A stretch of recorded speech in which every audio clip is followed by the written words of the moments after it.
Eh bien le bonjour mesdames, messieurs, j'espère que vous allez toutes et tous bien. Aujourd'hui on se retrouve pour une nouvelle vidéo au potager. On va parler de quoi aujourd'hui? On va parler de la plantation des pommes de terre. Aujourd'hui c'est vraiment le temps idéal, il fait super beau, ça va faire 3-4 jours qu'on a du soleil. Le terrain il a bien séché, on a pu le travailler au préalable, il est parfait pour la plantation. On te montre ça tout de suite, c'est parti. Commençons par le commencement, on va parler un petit peu du sol qu'il faut avoir. Je te recommande de travailler ton sol, d'essayer d'avoir un sol le plus léger possible, avec le moins de cailloux, de mottes, de choses qui pourraient empêcher la pomme de terre de grossir.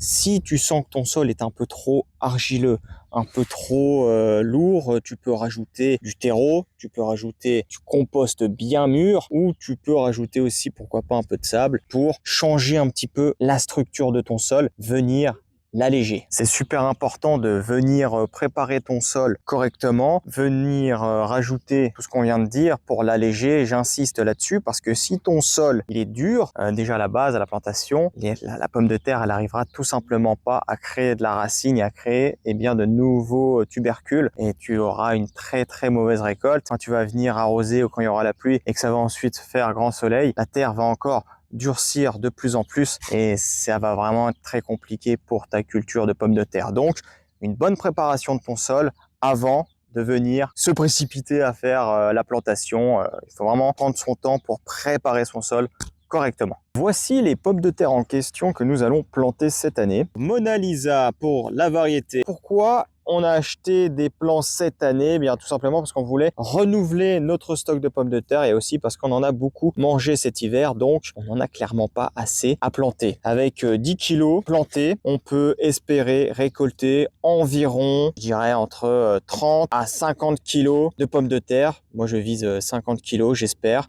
Et c'est pour ça qu'il faudra réaliser un très bon butage pour les encourager à bien pousser. J'ai tendance à toujours répéter un petit peu les mêmes choses à travers toutes mes vidéos. Ça va être vraiment de bien s'organiser pour éviter de courir partout. Même si on a un petit jardin ou même si on en a un très grand, on s'en fiche. L'idée, c'est de s'organiser. Pour s'organiser, on a préparé notre terrain correctement. Nous sommes en train de préparer les pommes de terre et moi, de mon côté, là, je vais préparer le matériel qu'on va utiliser et je vous montre ça tout de suite. Pour commencer, au niveau de notre matériel, je vous recommande d'utiliser un mètre ou quelque chose pour mesurer bien évidemment les distances de plantation. Pour vous aider à tracer vos lignes et à faire de belles lignes bien droites, je vous recommande d'utiliser un piquet muni d'une ficelle. Voilà, c'est vraiment très simple comme outil, très basique. Ensuite, comme outil, tu vas pouvoir utiliser celui-là. Si je dis pas de bêtises, ça s'appelle une serfouette. J'ai tendance à ne pas le nommer cet outil. Je vous recommande vraiment cet outil qui est super pratique et nous, ce qui va nous intéresser, c'est ce côté-là pour venir tracer nos lignes. Dès que tes lignes sont tracées, visuellement, tu sais où t'en es, et ben tu vas venir utiliser cet outil. Alors, si je dis pas de bêtises,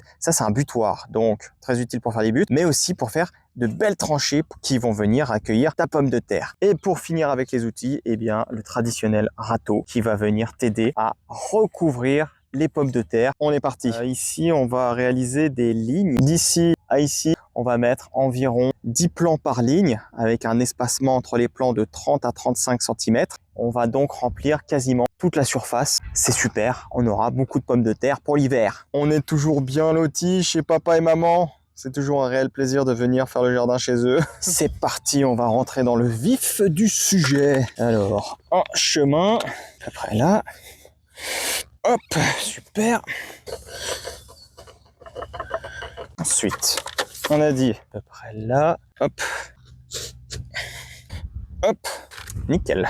Pourquoi je laisse autant d'espace ici? Alors déjà, ça va pousser. Ça va faire la mauvaise herbe, c'est chiant, faut désherber. T'as le chemin. Et quand la pomme de terre ici, là, elle va commencer à pousser, ce qui va être intéressant, c'est d'avoir de la terre ici qu'on va pouvoir venir casser et mettre sur les pommes de terre pour les buter. Donc il y aura de la terre de ce côté, et on pourra faire une belle butte. Lorsque tu as placé ton cordeau, tu vas venir te munir de ta serfouette, on a dit que ça s'appelait, et là tu vas venir tracer. Donc ce qui est pratique avec cet outil, c'est que là, tu peux mettre le cordeau en plein milieu, ça te permet de bien aller droit, voilà, tu es bien guidé par le cordeau, et avec l'autre côté, tu vas pouvoir venir réaliser ton traçage. Donc le traçage, on y va tranquille, t'as pas besoin d'aller trop profond. Il faut quand même que tu puisses bien te repérer lorsque tu auras enlevé le cordeau. Donc là, comme tu peux le voir, on a fait le traçage. Tu vas pas enlever tout de suite le cordeau. Ce que tu vas faire, c'est tout de suite prendre ton piquet et tu viens tout de suite le placer, hop, au bon endroit. Et tu fais pareil de l'autre côté. Tu le mets là, voilà.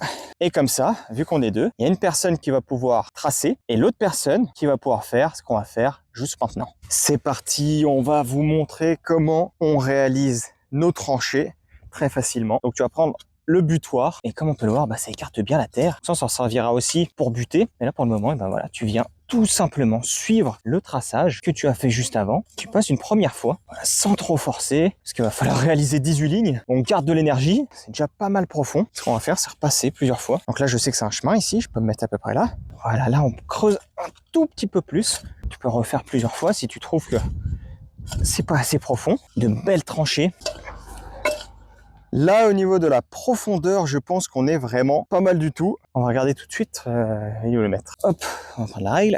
Et voilà, hop, ça fait combien ici? Entre 10-12 cm de profondeur pour tes pommes de terre. Voilà, ça fait ça. Elles sont à ça sous terre, c'est nickel. Pour schématiser un peu le truc, la pomme de terre, on la met ici. Donc, on recouvre avec 10 à 12 cm de terre. Tout ça, ça va être de la tige. Ça va sortir. Donc, par ici, il y aura des feuilles. Et là, on va buter. Donc, on va réaliser vraiment une butte un peu comme ça. Voilà. Ça va faire comme ça à mesure que la plante va pousser. Et tout ce qui va être en dessous, donc dans la butte, il y aura de la racine, un peu partout, par-ci, par-là. Et tout là, il y aura des nouvelles pommes de terre qui vont se créer sur les racines. Donc plus tu vas buter, voilà, comme tu peux le voir, puis imaginons on bute jusqu'à là-haut, et plus il y aura de la place, plus il y aura de la tige, plus il y aura de la racine et plus il y aura de la place pour de nouveaux tubercules et avoir une grosse récolte. J'ai essayé de t'imager le truc. Là, il y a des coups de marqueur ici, montre-nous ici. Voilà, en gros, tous les 30 cm sur toute la longueur de ce vieux bambou qu'on a trouvé au fin fond du jardin. Et ça nous sert à quoi? Alors, on va leur montrer tout de suite. Je te laisse aller le placer. Donc ça t'évite de te balader avec ta petite règle là, comme ça, ou avec ton ruban qui s'envole dans tous les sens, tout simplement venir positionner le bambou et dès que tu vois un trait noir à 30 cm, t'as même pas besoin de calculer, tu poses une pomme de terre et ça te fait gagner un temps fou, c'est super pratique et c'est tout con à faire. Donc là tu prends tes petites pommes de terre, tu commences ici, voilà, là, une autre ici et puis t'enchaînes et là elles seront toutes bien placées à la même distance.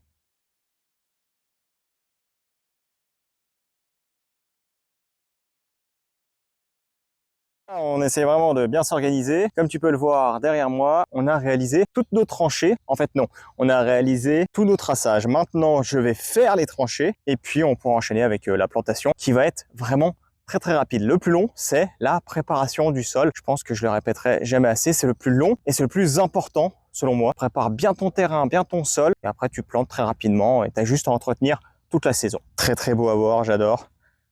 C'est super.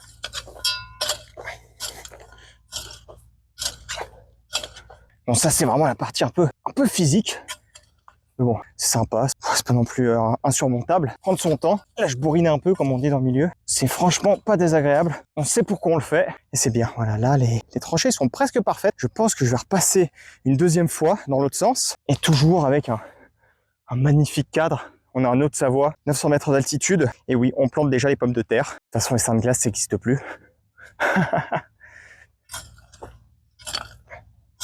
Ouais, la terre, elle est vraiment bien travaillée là.